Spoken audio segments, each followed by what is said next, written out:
નમસ્કાર, હું છું પ્રિયા અને તમે જોઈ રહ્યા છો જનતા કી જાણકારી ન્યૂઝ। નજર કરીએ આજના સમાચાર ઉપર। લખતરના પેઢડા ગામે બળેવના બીજા દિવસે ગામ ફરતે દૂધની ધારાવાળી દેવાની વર્ષો જૂની પરંપરા, ગામના રક્ષણ માટે ગામ ફરતે ગાયનું દૂધ અને સૂતરના દોરાથી અપાતી ધારાવાળી લખતર તાલુકાના પેઢડા ગામે બળેવના બીજે દિવસે ગામ ફરતે ગાયના દૂધ અને સૂતરના દોરાથી ધારાવાળી કરવામાં આવી હતી। ગામ ઉપર કોઈ આફત ન આવે તથા ગામને રક્ષણ માટે ગામની ફરતે ધારાવાળી કરવાની વર્ષો જૂની પરંપરા ગામમાં આજે પણ જોવા મળી હતી।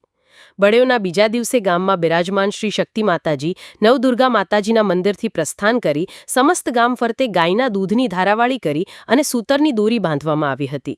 ગામ ઉપર ક્યારે કોઈ આફત ન આવે અને ગામના રક્ષણ માટે ગામની પ્રદક્ષિણા કરી ગાયના દૂધની ધારાવાળી કરી સૂતરની દોરી બાંધવામાં આવતી હોવાની વર્ષો જૂની પરંપરા પેઢડા ગામે છે તથા ગામના પ્રવેશદ્વાર પર ગાગર બેડું બાંધવામાં આવે છે।